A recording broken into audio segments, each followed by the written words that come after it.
C'est maintenant le moment de la chronique Jeux de société. Mathieu est avec nous, bien évidemment. Et la thématique de cette semaine, c'est des jeux de compétition directe. Oui. Bonjour. Oui, on va arriver avec les jeux de compétition directe au sens où, bon, il y a même des jeux où est-ce que, des fois, il y a des compétitions, mais on se tape pas trop dessus. Oui. Ici, c'est des jeux de compétition, certes, mais c'est des jeux de compétition où est-ce qu'on se tape dessus pour se nuire les uns les autres pour pas perdre la partie.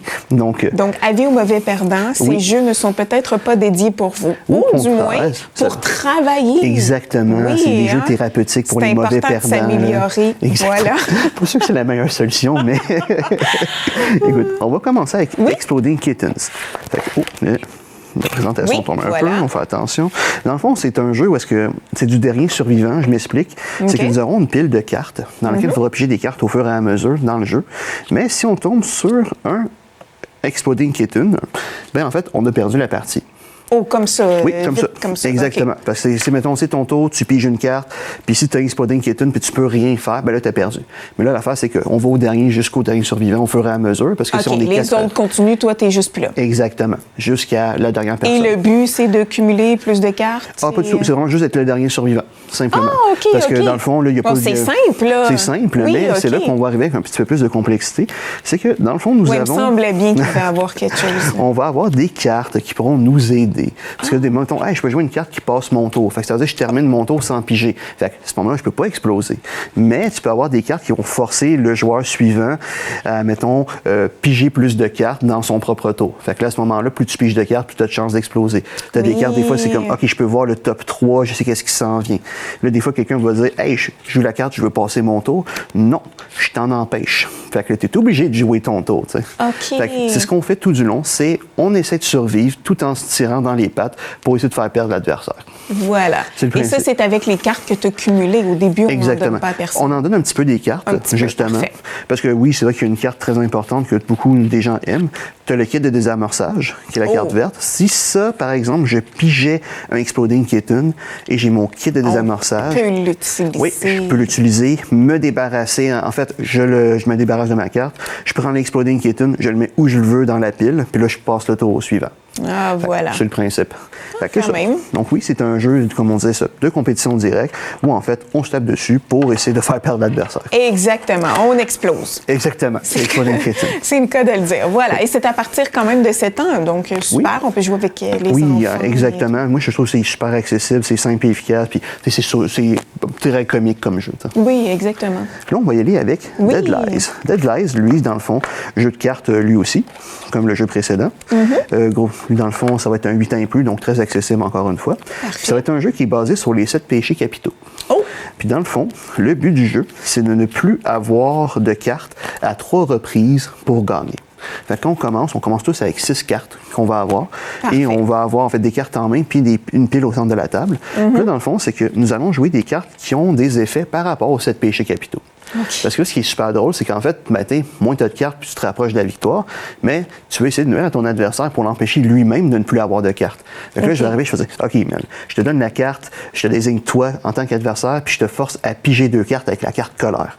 Mais si toi-même tu as une carte colère, tu peux la jouer, puis me la refaire jouer ta propre carte colère pour me forcer à piger. Puis c'est un peu comme le principe de la colère, tu sais, ça va en escaladant au fur et à mesure. Donc, on essaie de se nuire les uns les autres comme ça. Tu vas avoir des cartes comme... elle est où? La gourmandise. La gourmandise, elle, c'est je peux soit piger une carte dans la main de l'adversaire ou piger 3 cartes, mais j'ai le droit de jouer un tour supplémentaire. Le pourquoi de la gourmandise. Exactement. Fait que là, l'ironie, c'est que tu cumulerais plein de cartes, mais peut-être tu vas cumuler assez de cartes pour essayer de nuire aux adversaires le plus possible. OK. Donc, c'est le principe du jeu. Oui, voilà. Oui. Donc, le perdant, tu disais, c'est quand on lui a enlevé encore une fois toutes ses cartes. C'est ça. En fait, c'est le gagnant rendu là. C'est le gagnant. C'est ça. T'as ta petite roulette qui dit au début, hey, t'as 6 cartes. Puis là, à un moment donné, la deuxième ronde, et c'est tout tu commences avec 4 cartes. Là, tu vas avec 2. Puis là, tu tombes à 0. Fait que là, t'as gagné à ce moment-là. OK, voilà. Mais bien entendu, les autres n'ont pas te laisser faire. Ben non, c'est le but. Parce qu'il y a quand même de la stratégie, là. Ah oui, c'est ça. C'est comme, attends, je vais te jouer telle carte. Faut réfléchir pour bloquer l'autre, là. C'est pas si... Exactement. C'est comme là, t'as de l'avance. Ah non, je pense qu'on va se mettre sur ton dos pour essayer de te forcer à piger plein de cartes. Mais l'affaire, c'est que quand tu piges plein de cartes, t'as aussi plein d'outils pour commencer à nuire aux autres. Oui, c'est là que ça s'équilibre à ce moment-là. Ah, voilà. Bon, une belle idée de jeu de ce côté-là aussi. Exactement. Fait que ça, c'est le Deadlies. Là, nous allons arriver avec notre plus gros morceau. C'est Galérapagos.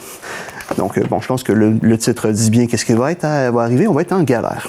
Fait que, le principe, lui, c'est il est compétitif, mais collaboratif en même temps. OK. Fait qu'on va dire que c'est un coopétitif. C'est ça le terme qui est utilisé. Ah! Fait que le principe, on apprend plein de nouveaux mots et oui, dans comme les chroniques jeux de vous savez, comme les jeux corporatifs. Oui, exactement. Ceux qui ont vu la dernière émission se souviendront. Ah, ça va me suivre avec ça. En fait, c'est pas compliqué. Le principe de Galérapagos, c'est que nous avons échoué sur une île déserte. Puis en fait, on essaie de se sortir de là avant... De l'île déserte. Oui, exactement. Qui prend la forme d'un petit plateau comme celui-ci. Bon, on s'y croirait en plus. Exactement. Imagine, il fait chaud et beau. On a une belle plage. Bon, on va essayer d'y croire un peu. En fait, le principe, c'est simple. C'est qu'on va essayer de vouloir se sauver de l'île avant qu'en fait, la tempête arrive. Parce que ici, il faut s'imaginer, nous avons une pile de cartes qui annonce en fait la pluie, parce que ça va être important de gérer ça. Je m'explique. Oui. On va devoir construire notre radeau pour s'en sortir. Mais en fait, il faut que tu construises ton radeau au nombre de joueurs. Fait que si on est 4 joueurs, il faut construire 4 fois le radeau pour se sauver. Mais l'affaire, il faut gérer le stock d'eau. On ne peut pas embarquer sur le même. C'est ça. Ça serait trop simple. En fait, c'est comme si tu ferais 4 places pour le radeau. Okay. Ça serait comme ça qu'il le dirait. Ah, voilà. Puis là, il faut que tu gères ton stock d'eau et de nourriture en même temps. Oui. Fait que là, ce qui va se passer... Pour rester en vie le temps de la construction. Exactement. Mais là, l'affaire, c'est que tu as différentes actions possibles dans le jeu. Est-ce que moi, je vais aller chercher du bois dans la forêt pour essayer de construire le radeau? Mais l'affaire, c'est que si tu vas trop loin dans la forêt, en fait, il faut que tu piges dans le sac de jute. Puis là, tu as des petites billes de différentes couleurs. Là, ça tombe bien, on a des billes en bois comme ça. Okay. Mais on en a une de couleur noire que si tu la piges, ben là, tu te fais mordre par le serpent. Fait que quand tu te fais mordre par le serpent, ben là, tu es inutile pour un tour. Fait que là, on a l'impression que c'est pas grand-chose, mais sachant que dans le jeu, en fait, tout est important au niveau des ressources. Ne rien faire pendant un tour, tu es un poids mort.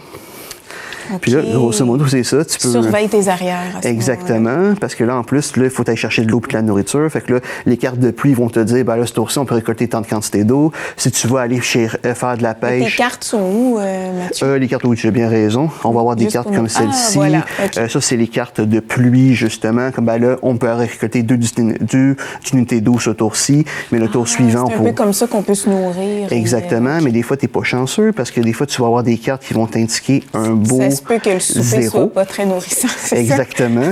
Puis là, si tu dis, hey, je vais faire l'action d'aller pêcher, puis là, encore une fois, tu piges dans le sac, mais tu regardes, as-tu un poisson? Je sais pas si on va le voir, mais tu as un poisson. C'est un poisson qui est... Oui, un petit poisson. Fait que là, tu sais que tu as juste un poisson. Fait que là, c'est pas très rentable. Okay. Mais là, ce qui est intéressant, par contre, c'est que tu peux aller essayer de chercher des objets aussi, parce que tu as une action. Un réveil matin, c'est toujours pratique. Oui, c'est ça. Il y a des sur une île déserte. Il y a des objets qui sont inutiles. C'est ça qui est vraiment comique. Fait qu'en fait, tu as une action, c'est d'aller fouiller le bateau, puis pour trouver des objets. Mais encore une fois, tu as des objets utiles comme inutiles. Puis tu peux trouver de l'eau, tu peux trouver de la nourriture et tout. Mais des fois, comme on dit, ben écoute, tu peux trouver des clés de Ferrari, ça sert absolument à rien. Bref, des trucs de genre. À moins qu'elles soient cachées à quelque part sur l'île. Oui, mais encore une fois, on pourra pas. Ils flottent pas vraiment. Fait que je sais pas si on pourra se sauver.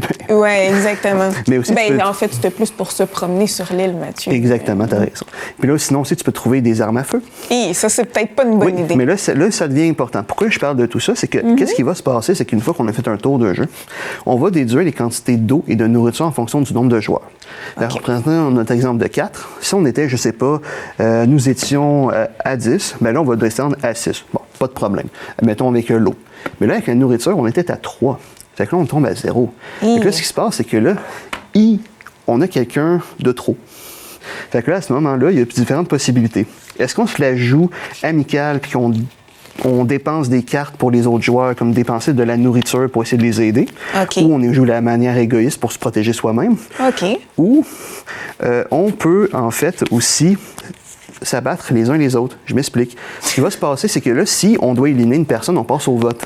Mais là, en passant au vote, si, mettons, moi, je suis désigné, mais moi, j'avais l'arme à feu puis une balle, je pourrais dire, tiens, Mel, je te tire dessus. Fait que finalement, on est 3. Ben non. Je suis morte. Puis c'est éliminé. Puis là, c'est là que ça devient intéressant. C'est que moins tu as de gens... C'est là que la chicane débarque. Exactement. Puis c'est là, moins tu as de gens, moins tu as besoin de construire de place sur le radeau. Fait que là, c'est comme, ouais, attends, on est plus de joueurs, faut qu'on fait plus de choses, mais en même temps, plus on élimine de monde, moins on a besoin d'éléments pour construire le radeau. Voilà. Fait que c'est là d'où l'aspect compétitif embarque. C'est à la résolution, en fait, de l'eau et de la nourriture. Qu'est-ce qu'on va faire? Est-ce qu'on va essayer de s'entraider ou au contraire, on va se nuire complètement? Ah, voilà. Fait que oui, c'était Galérapagos. Puis c'est un design plus. Intéressant. Donc Disons, très ouais. accessible. Ouais. Ah, quand même. Eh bien, écoute, que le meilleur gagne. Hein. C'est le cas de le dire pour chacune des catégories que tu nous as présentées aujourd'hui. C'est super intéressant, vraiment. Oui. Puis ça peut, comme pour les enfants, justement, développer le côté ça se peut que tu gagnes pas. Donc, oui, exactement. on doit apprendre à accepter aussi la défaite. C'est pas toujours facile. Ah, ça, je suis d'accord. C'est pas toujours facile, mais écoute, c'est là qu'on parlait de mauvais perdants tantôt. Mais écoute, ces genres de jeux-là, avec des jeunes enfants, on leur apprend que tu peux gagner, mais tu peux perdre aussi. Puis c'est le fun quand tu gagnes, donc c'est plaisant. Donc, Mathieu, un gros merci. On se retrouve la semaine prochaine. À la semaine prochaine.